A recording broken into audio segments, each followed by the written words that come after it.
আমরা আজকে শিখব ট্রান্সফরমেশন অফ সেন্টেন্স। এই টপিকটার খুবই গুরুত্বপূর্ণ একটা বিষয়, সেটা হচ্ছে কি অ্যাফার্মেটিভ টু নেগেটিভ। আচ্ছা, এই ক্লাসটা হচ্ছে যে কাদের জন্য? ক্লাসটা আমি এমন ভাবে নিব, এটা হচ্ছে যে এসএসসি, এইচএসসি এবং 6 থেকে 10 পর্যন্ত, ইভেন এটা হচ্ছে যে জব ক্যান্ডিডেট যারা আছেন আপনাদের জন্য হচ্ছে যে এই ক্লাসটা খুবই হেল্পফুল হবে। এখানে আমি এমন সেই সব কোশ্চেনই সলভ করাবো যেগুলো হচ্ছে যে এসএসসি, এইচএসসি বোর্ড পরীক্ষায় আসে, ক্লাস 6 থেকে 10 পর্যন্ত যে পরীক্ষাগুলো আসে, বোর্ড পরীক্ষা বা স্কুলের যে বার্ষিক পরীক্ষাগুলো, ওই টাইপের কোশ্চেনগুলো সলভ করাবো। এবং জবে যে কোশ্চেনগুলো আসে সেই কোশ্চেনগুলো আমি এখানে মেনশন করে দিব। দেখবেন যে এই ক্লাসটা করার পর আপনার আর এই টপিকে কোনো সমস্যা থাকবে না। আমি এমনভাবে পড়াবো, ইভেন যদি ক্লাসটা আপনারা ভালোভাবে মনোযোগ দিয়ে দেখেন এবং হচ্ছে যে ক্লাসটা ঠিকঠাক মতো নোট করেন, আপনারা মানে এই জিনিসটা অন্য কাউকে শেখাইতে পারবেন। ঠিক আছে, আমি এই গ্যারান্টিটুকু আপনাদের দিতে পারি। তো অ্যাফার্মেটিভ থেকে নেগেটিভ করার জন্য কিছু কিছু আমাদের টার্ম আছে, এই জিনিসগুলো দেখলে এই জিনিসগুলো বসাই দিব। ঠিক আছে, তো অনলি অ্যালোন যদি আমরা অ্যাফার্মেটিভে দেখি, তাহলে নেগেটিভ করার সময় আমরা অনলি অ্যালোন, আমি কি বললাম, অনলি অ্যালোন যে জায়গায় সেন্টেন্সে যে জায়গায় দেখতে পাবো সেই জায়গায় অনলি অ্যালোনটা কেটে দিব, কেটে দিয়ে নান বাট। এখন নান বাট কখন বসাবো? নান বাট বসাবো যদি মানুষ বুঝায়, মানে অনলি অ্যালোনের পরে যদি মানুষ হয় তাহলে আমরা বসাবো নান বাট। অনলি অ্যালোনের পরে যদি অমানুষ হয়, অমানুষ মানে মানুষবাদী, মানে অর্থাৎ যদি আমরা গ্রামারের ভাষায় বলি বস্তুবাচক যদি কোনো সাবজেক্ট আসে তাহলে আমরা নাথিং বাট বসাবো।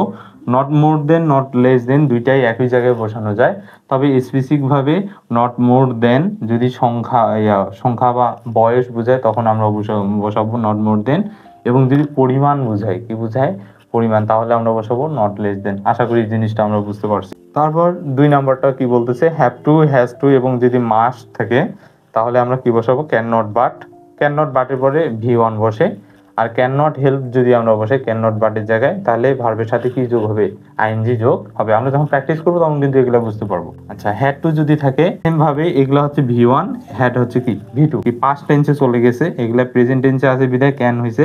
পাস্ট টেন্সে চলে যাওয়ার কারণে এই যে ক্যানটা কি হয়ে যাবে? কুড হয়ে যাবে। সেম লজিক, ক্যান নট মানে শুধু ক্যানের জায়গায় কি হবে? কুড হবে। ক্যান কুড নট বাটের পরে ভি1, আর এখানে কুড নট হেল্প যদি বসাই তাহলে ভার্বের সাথে কি হবে? আইএনজি যোগ হবে। তারপর অ্যাজ ডট ডট অ্যাজ যদি থাকে তাহলে আমরা এই অ্যাজ অথবা সো ডট ডটটা কেটে দিয়ে নট লেস বসাবো। তারপর আমরা কি বসাবো? দেন বসাবো। আমাদের পরবর্তী যে 3টা রুল আছে সেগুলো হচ্ছে যে টু ডট ডট টু যদি থাকে তাহলে আমরা সো ডট ডট দ্যাট এবং সাবজেক্টের পরে ক্যান অথবা দ্যাট বা সো ডট ডট দ্যাট এর পরে সবসময় ক্যান কুড নিয়ে আসবে। এটা একটা গ্রামারের বেসিক নিয়ম। আচ্ছা, তারপর যদি অ্যাফার্মেটিভে অ্যাজ সুন অ্যাজ থাকে তাহলে অ্যাজ সুন অ্যাজটা বাদ দিয়ে দিব। তারপর ওর পরিবর্তে আমরা কি বসাবো? No sooner had. আর অ্যাজ সুন অ্যাজ যুক্ত বাক্যে দুইটা অবশ্যই ক্লাউজ থাকে, তাহলে দুইটা ক্লাউজ একটা কোমা দিয়ে আলাদা করা থাকবে, ওই কোমা উঠাই দিয়ে আমরা কি বসাবো? দেন বসাবো। আচ্ছা, তারপর যদি এভরি থাকে অ্যাফার্মেটিভে তাহলে এভরি বাদ দিয়ে আমরা কি বসাবো? দেয়ার ইজ অথবা ওয়াজ। আচ্ছা, ইজ ওয়াজটা কিভাবে আসবে? যদি আমরা দেখি ভার্বটা ভি1 এ আছে মানে প্রেজেন্ট টেন্সে আছে তাহলে ইজ বসাবো। যদি পাস্ট টেন্সে দেখি মানে ভি2 অবস্থায় দেখি তাহলে আমরা কি বসাবো? ওয়াজ বসাবো। তারপর বসাবো নো, এবং তারপর এভরি পরের যে শব্দটা আছে সেটা বসাই দিয়ে তারপর বাট বসাবো এবং বাকি সেন্টেন্সের অংশগুলো বসাই দিব কোনো পরিবর্তন না করে। এবং এখানে একটা আমি নোট যদি বলি তাহলে হচ্ছে মানে এই যে এভরির ক্ষেত্রে এভরি থাকলে আমরা কি বললাম? এভরি থাকলে দেয়ার ইজ নো, এই যে ডট ডট এই জায়গাটাতে আমরা এভরি পরের শব্দ। এখন এভরি বডি আমি করলাম এভরি বডি এবং এভরি ওয়ান যদি থাকে তাহলে আমরা এই যে, তাহলে এভরি তো বাদ যাচ্ছে তাই না? এভরি পরিবর্তে তো আমরা দেয়ার ইজ অথবা ওয়াজ, মানে ওয়াজটা সাধারণত খুব কম আসে, পাস্ট টেন্সে কম থাকে, প্রেজেন্ট টেন্সে বেশি থাকে। তাহলে এভরিটা তো বাদ দিয়ে আমরা বডি এবং কি ওয়ান বসাবো না। তো এই জন্যই আমাদের বলতেছে যে এই বডি এবং ওয়ানের জন্য সবসময় আমরা কি বসাবো? ওয়ান বসাবো। এই জিনিসটা একটু মাথায় রাখতে হবে। ঠিক আছে, মানে তুমি যদি বডি বসায় দাও তাহলে এটা আর কি অর্থের একটু কিছুটা বিঘ্ন ঘটে। এই জন্য আমরা যে বডিটা ইগনোর করে আমরা সবসময় কি বসাবো? ওয়ান বসাবো।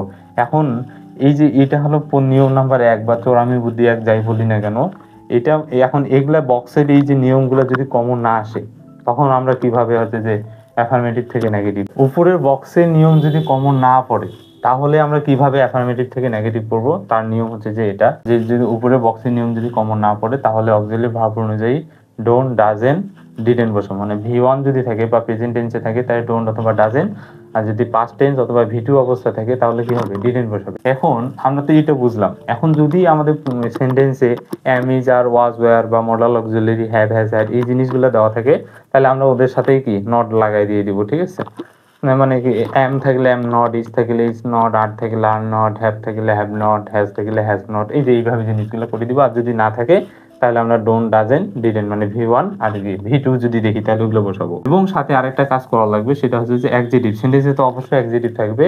তাহলে ওই অ্যাডজেক্টিভটাকে, আর যদি অ্যাডজেক্টিভ যদি না পাই তাহলে ভার্বকে আমরা কি করে দিব, বিপরীত করে দিব। দেখো আমরা দুইটা প্র্যাকটিস দিছি, প্র্যাকটিস দুইটা করি। তাহলে দেখো তো সাবজেক্ট হিসেবে কি আছে, হি, তাহলে হি বসাই দিলাম যেহেতু নেগেটিভ করতে বলছে। এবং বক্সের কোনো কি নিয়ম কমন আছে দেখো দেখি, বক্সে যে কয়েকটা নিয়ম দিচ্ছে একটাও কিন্তু কমন নেই। তাহলে এই যে অক্সিলারি ভার্বের সাথে নট লাগাই দাও, তাহলে ইজ নট। তাহলে এখানে আমি সংক্ষেপে লিখতে পারি ইজন্ট। এই যে পুয়ার, পুয়ারের বিপরীত কি হবে বলো তো, ইজ। হয়ে গেল, আশা করি বুঝাইতে পারছি। তারপরে এইটা দেখো, এটাও নেগেটিভ করতে বলছে, তাহলে আমরা সাবজেক্ট দেই প্রথমে দে, তারপর ওয়েন্ট আছে না, তাহলে এই যে ওয়েন্ট মানে কি ভি2 অবস্থায় আছে, এখানে তো অ্যামিজ আর ওয়াজ ওয়েন নাই, তাহলে আমরা কি বসাবো, এটা তো বলো দেখি, ডিডেন্ট গো টু দা। দেখো খুব সহজেই কিন্তু। এখন ওই যে আমরা বক্সে যে অ্যাফার্মেটিভ থেকে নেগেটিভ যে করলাম, ওই জিনিস ওই নিয়মগুলা থেকে আমরা এখন কি করব, প্র্যাকটিস করব। দেখো খুব সহজেই অ্যান্সার গুলো হয়ে যাবে। আমরা বলছিলাম অনলি অ্যালোন যদি থাকে সেন্টেন্সে এবং নেগেটিভ যদি করি, তাহলে আমরা none but, nothing but, not more than, not less than, এই জিনিসগুলো বসাবো। এখন অনলি নান বাট হবে মানুষের ক্ষেত্রে, নাথিং বাট হবে অমানুষের ক্ষেত্রে, এবং সংখ্যা এবং পরিমাণের ক্ষেত্রে নট মোর দেন অথবা নট লেস দেন, এই জিনিসগুলো বসাবো। তাহলে দেখো তো অনলি পরে কি আছে, হাসান আছে না, তাহলে হাসান কি মানুষ বোঝায়, তাহলে এই অনলি বাদ দিয়ে, এই অনলিটা আমরা কি দিব, বাদ, বাদ দিয়ে এখানে কি বসাবো বলতো তো, none but, none but Hasan came here, হয়ে গেল। আচ্ছা তারপর দেখো he has only a pen, only a pen, এখানে যেহেতু আর্টিকেল আছে, এ মানে কি একটি না, তাহলে এটা কি বোঝাচ্ছে, একটা সংখ্যা বোঝাচ্ছে। তো সংখ্যা হলে অবশ্যই কি হবে বলো দেখি, কি হবে, নট মোর দেন। তাই এই যে নট মোর দেন বসাইতে পারি আমরা চাইলে, কিন্তু এ পেন একটি কলম, এটা কিন্তু বস্তু হয়, তুমি চাইলে এইটার পরিবর্তে নাথিং বাটও বসাইতে পারো, যে কোনো একটা জিনিস দিতে পারো। তাহলে হি হ্যাজ, অনলিটা আমি বাদ দিয়ে দিলাম। তো অনলি পরিবর্তে যেহেতু এটা বস্তু বোঝায়, পরিমাণও বোঝায়, তাহলে তুমি যে কোনো দুইটা ইউজ করতে পারো। তাহলে যেহেতু এখানে সংখ্যা বোঝাচ্ছে, তা আমরা এখানে বসাই not more than, not more দেন, অথবা নাথিং বাটও দিতে পারো, ঠিক আছে, কোনো সমস্যা নেই, নাথিং বাট এ পেন, তবে সবচেয়ে বেশি গ্রহণযোগ্য এটা হবে।